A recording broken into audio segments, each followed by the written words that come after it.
versus bot. Spicy one. The truth shall set you free. Hopefully. The truth. Build versus bot. That's a hard one. Well, what are some of the aspects of the topic? So, I mean, pros and cons on both sides. You know, is it tasteful to do it yourself or pay for it? Is it more of a flex if you do it yourself? Absolutely.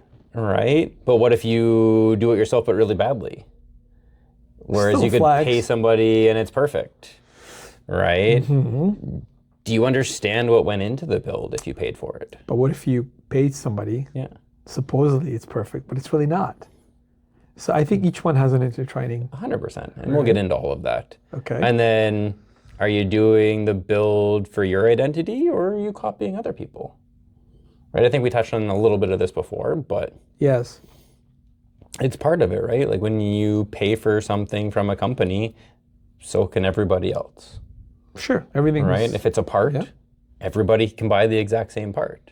Now, if you're paying for some custom work, like a custom one-off suspension, custom stereo, you know, custom under hood something, custom tune, it in theory is for you only.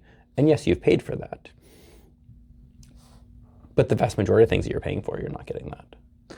But see, the thing is that, like what you just said, is you can just get whatever, but you can have that idea. Mm-hmm. And sometimes you don't know how to create that idea, but that creativity and that idea is also very important, because you do have builders which will just kind of like, I want that because everybody else has it, or I have an idea and I don't know how to accomplish it. But that's where finding the right builder, the right person, the right, you know, shop, whatever it may be, is the only way in that, really. Yes. You can't just go to, you know, whatever exhaust shop or whatever suspension shop or whatever stereo shop and say, hey, I want to spend $1,000, give me whatever, and expect something fully custom. And if you do decide to do it yourself, it's possible, but it's going to take a long time. And that's the reason why you're paying for a lot of the service for those years. Yeah, you're paying for the years of that person making mistakes and learning and growing and their tools. Like, I mean, you work on cars, you probably have a whole bunch of tools. You have thousands of dollars in tooling. Thousands, I would say a lot more. But that's because you learn certain tools to make your life a lot easier. Yeah. Because then it just makes your life easier. So you buy tools, right? I have bought tools that I've used once or twice that were hundreds of dollars, but it made my life easier. But now you've used the tool. And now I have it, if I ever need it again. Absolutely. Yeah. And chances are you probably will. No? Not some of them. Not some of them, yeah. Some of them were, like I ended up buying a special socket that isn't like a Torx bit or wasn't a triple square or something like that that's super common. It was, I don't even know what the name of it is, but it's to take the seats out of a Chrysler 200. Is it a special pattern? Yeah. It is, eh? It's a special pattern because what ended up happening on the line, they were breaking Torx bits too much. So they came up with a completely different bolt head that didn't break as much and shut the entire line down. But it was used on the Nissan Maxima and the Chrysler 200. But then you got it and you're able to do it. But we used to do heated seats and we don't do heated seats anymore. So now I don't really need to take the seats out anymore. I've created some tools as well too for your suspension and stuff like that that are not, and specifically when you're working with hard lines and you have, for example, a box manifold, like say an Airlift 3P or one of our manifolds, the fittings are really close together, but you need to be able to tighten those fittings up quite hard. So you do need to come up with some certain custom tools in order to be able to fit in there in order to get a nice grip. Yeah. So you do, but you can't buy a lot of the tools. You have to kind of make them. I was lucky I had a really good Snap-on guy that stocked a lot of these things. We have that. Yeah. And you know, once you step onto those Snap-on trucks, you're pretty much... How did you break your habit? I moved to Ontario and the Snap-on guy in my area just doesn't come around. Yeah. Really? Mm-hmm. They don't want the business? It took me 4 years to get him to show up once. Why? I don't know. Anyways, that's off topic, right? $20,000 toolbox that he walked in and seen and isn't willing to come see me. Yeah. So build versus bought. So respect for both sides. Sure. What do you mean by respect for both sides? What is respect for both sides of the build versus the bought? What do you think? What do you mean by respect? Not everybody is willing or capable to do it themselves. So you should, okay. So if you are interested in it and it's something that you're passionate about, you should definitely modify your car. Well, if you can't do it yourself, you have to pay for it. So you still have to respect that person. Because they took the time to... They're still passionate about it. Respect the passion. And also did the research in order to find the right... Even if you find the wrong places, you'll eventually get to the right places. It's the first step to actually accomplish what you're looking... Jump into our industry. Yeah. It's a fantastic industry. So I still respect people that pay for every part of their build. What do you think? No, I agree with you. Yeah. I agree with you because anytime you make a move into our industries or into our scenes, welcome. Right. We grow. 100%. So you cannot, that's why some people are like, well, this guy's car is not done to spec and stuff like that. But you kind of have to respect it. Doesn't necessarily you need to fully appreciate what they're doing and stuff like that, or maybe not your cup of tea. But they're here. And it's a very touchy topic because you have the purists that will be like, well, you don't have real wheels. You're not, you have this and this. And at some point through our journey of this being part of this scene, we come across that. And maybe we are the ones that become that. But then later we change or we adapt or we do certain things and our views change, I guess, 100%. Right? Okay, so respecting those who are the bot builders, I guess. Yeah. They're still builders, but they just don't do the work themselves. Yeah, they came up with an idea, they had a vision, they knew what they wanted to try to accomplish in some way or fashion, whether it was their own opinion or the opinions of others, they still wanted to be here. So still hardcore versus I built it myself, man, I'm a fabricator and I do this and this is... And that's cool too. Like if you want to build everything yourself, good for you. Because there's not a lot of people out there that want to do that. As I get older, I get lazier and I don't want to do it. There's some things that I will pay somebody to do for me. Right? I think so. And I think, however, you don't have that curiosity because you've done it yourself. Yeah. Right? And a lot of the times it's that curiosity that draws you in order to learn it. I know that is for myself at least, that curiosity, how it's done. And then you this sucks, I'm going to pay somebody. But at least you've done it, like with wraps. Yep. I've tried wraps. I can't. And people are like, well, it's so easy. You can go around. It's like, for you, but not maybe for me. Maybe I don't have that tactile feel and stuff like that. Yeah. So it doesn't necessarily mean that you have to do everything yourself. There's industry professionals that are allowed to help you with the dream. Right? And a lot of it, most people are going to mix and match between both sides of it. Right? Yeah. There's very few people that did every single thing to their car. Very, very few.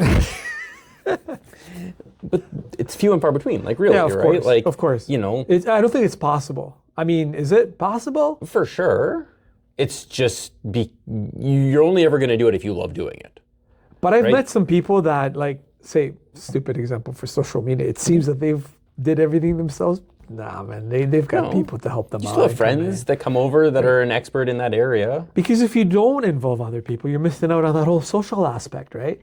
And you might waste a lot of time. Yeah, which could be a lot easier if you know. It's just easier if you have people to help you that have dealt with things before. So you get a better result because of it, right? Like you want to talk about like. Or you both fail. For sure. But then you learn. You can only fail so much before you actually learn to get better and better. Yeah. I mean, at the end of the day, as long as the car still drives and it's still safe, like that's all that really matters. Is it? Well, depending on what we're talking about, right? Like as long as you got to that point, you're okay. If you messed up and you dented a panel or you scratched something, like it can be fixed. Yeah. As long as you don't like cut your springs and make your car undrivable, you're good. What's wrong with cutting springs? It gets you low. Sure. However, it might not get you to the destination. That's it, right? Is that like at the end of the day, cars are meant to drive, and you're on streets with a bunch of other people. Meant to drive safely. And you're on the streets with a bunch of other people that shouldn't be affected by choices you make. I'll tell you something interesting, just as a side topic, about while we're on it, might not mention it. SEMA, which is a completely different thing altogether. We could probably spend weeks talking just about SEMA. Of course. I think a lot of what's happening in SEMA these days, it's for too much show. Mm-hmm. It's like how to outdo each other, how to make, like do a build, I guess. But then at the same time, it's that unlimited ability for why not, right? But I think a lot of it has to deal with like trying to outdo and stuff like that. Of course, that's that entire culture. Yeah, well, it's always been kind of the show culture, right? Car shows and shows it's doing stuff that kind of sets you apart and makes it wild. Yeah, like paint jobs, like for years, have just gotten crazy and crazy and crazy and crazier and crazier and crazier. Like just in like some of the details you see in some like the lowrider community. Like but that's been since the 60s. It hasn't really changed very much. But like, well, you can't say changed very much here. There's new techniques, new things, different layers. Yeah. A lot of things have like evolved. I won't say changed. It's evolved, and like, I'm so like jealous of how many hours go into some of those paint jobs.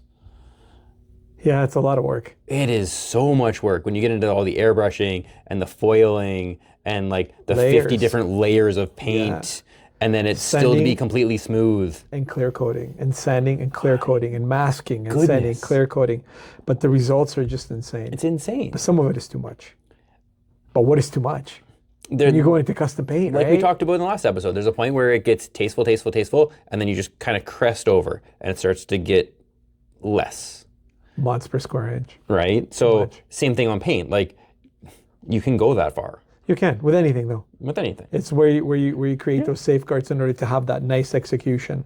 But like if you want a paint job, you're probably better off paying somebody that does it for a living than to try and do it yourself. Yeah. Just because of how quickly they're going to be able to get through it versus how long it's going to take you. But speaking of paint jobs and speaking of the time taken, I think it's very important for us at least to have that approach to let people know that the amount of work put in is relative to the cost. Oh, yeah. Time is money. And I think a lot of people in various industries, automotive industries, and just respect for the shops that put stuff out there, the shops that actually do the right work and put in the time should be respected and valued. A lot of people will value themselves higher than they really are putting out garbage, right? Yeah. But get into the mindset where analyze, and I think we're losing touch with social media these days through social media because it's so easy for us to just pick and choose shop. I'm just going to pick this and this and this, and so I don't need this and I don't need this.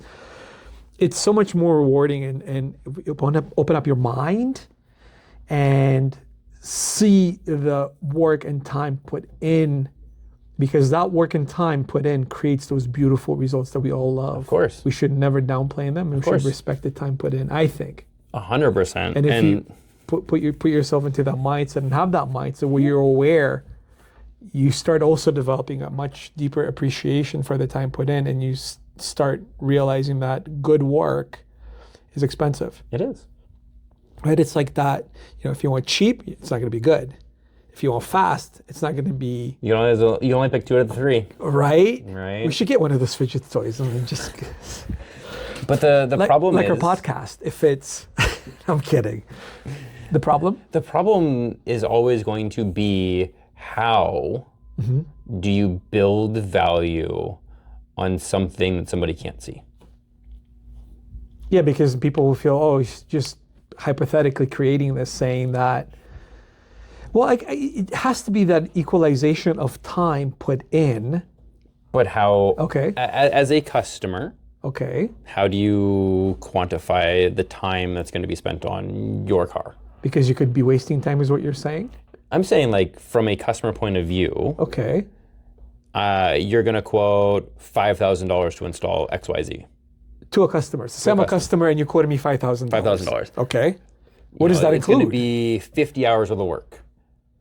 But I would need a breakdown to see what it is, right? We give you a complete breakdown. But do you still even understand that, like, okay, like I'm going to I'll use a stereo as just a prime example. Sure. Hey, I need to make a template to be able to build that beauty panel. Well, building that template is going to take me 2 hours. At least cutting and fixing, making sure that it fits, right? But that template is going to go in the trash afterwards. But see, I'm making an assumption right now. What I just said, I was making an assumption. So I think as a builder, you should outline, and that's where the education part comes in, I guess? For sure. And description, right? But even then, okay, I've had this conversation with people, and it's like, okay, so you have to build a template to use on my car that isn't going to go in my car. It's not going to be part of my car. You're going to use that to cut another piece. Okay, so why'd I have to pay for the template? Why don't you just build the one piece? And I'm like, it's not quite that simple, because I'm going to build the template out of something cheap and inexpensive. I'm going to spend time on it. And then when we get to the good materials that we're going to use in your car, the piece is already going to be made. So if I mess up on this, it doesn't cost much in materials. But if I use the good material and I mess up, now it's a problem. But that's also your I guess, workflow, how you... 100%, how we have to get to the end result that you're going to pay for. That's There's also going to be some things that, some time wasted, some, buffer zones, some materials that are just going to get thrown out. Okay. It's just the reality of it. But then the guy down the street's going to charge $2,000 and promise the same result. Yeah, but you know what? 9 times out of 10, it's never the same. No, but they promise the same. Well, everyone can promise, but usually they under-deliver. It's never they promise and over-deliver unless no one will do anything charity, because it essentially becomes charity work, right? For sure, but there's also not, I can't say that there's not a problem with that. You should never do things for free. We all have you can do extra. Value. You can do extra, I guess. If you deliver what you've promised, you should already blow their expectations out of the water. Gotcha. Is how I view it. Gotcha. Right? If I promise, that the panel is going to fit, the panel should fit better than you expected. Yes. To wow them. Yeah. Yeah. Right? Because I think, especially in today's culture, in today's society, nobody expects things to fit better than factory. But factory fitment is wishy-washy sometimes. There's always room for improvement, I think. Yeah. Right? Okay. So in my industry, that's what I talk about is no, I want this to fit. And that's what I'm saying. But I think a customer's expectations are a little bit less than what I usually try to deliver. Don't get me wrong, you're gonna have those customers that are expecting the world. And in my world, I do everything I can to just to temper expectations, just so that I can over-deliver. What I'm promising you is XYZ, your expectations are here, and I'm gonna deliver here. Is what I try to do. Do yourself too at the same time, right? Because you're challenging yourself in order how to wow the customer and work beyond expectations. There is nothing better than finishing a job for somebody and just that smile on their face. And even your face as well too, because you've challenged yourself and you've accomplished it. And that's the driving force. It is. I mean, that's also just a personal expectation. I expect to do that. Do you think you can have the same kind of driving force and feeling when you pay somebody to do it? 100%. How?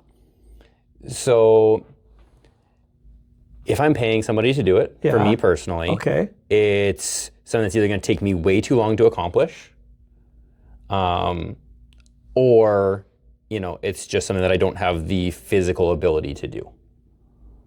So it's going to take me way too much to accomplish, way too long to accomplish. I'm appreciative already of the time savings. I'm already happy. Plus I'm getting what I wanted end result. If I don't physically have the ability to do it, let's just say that I needed a lift and I don't have a lift.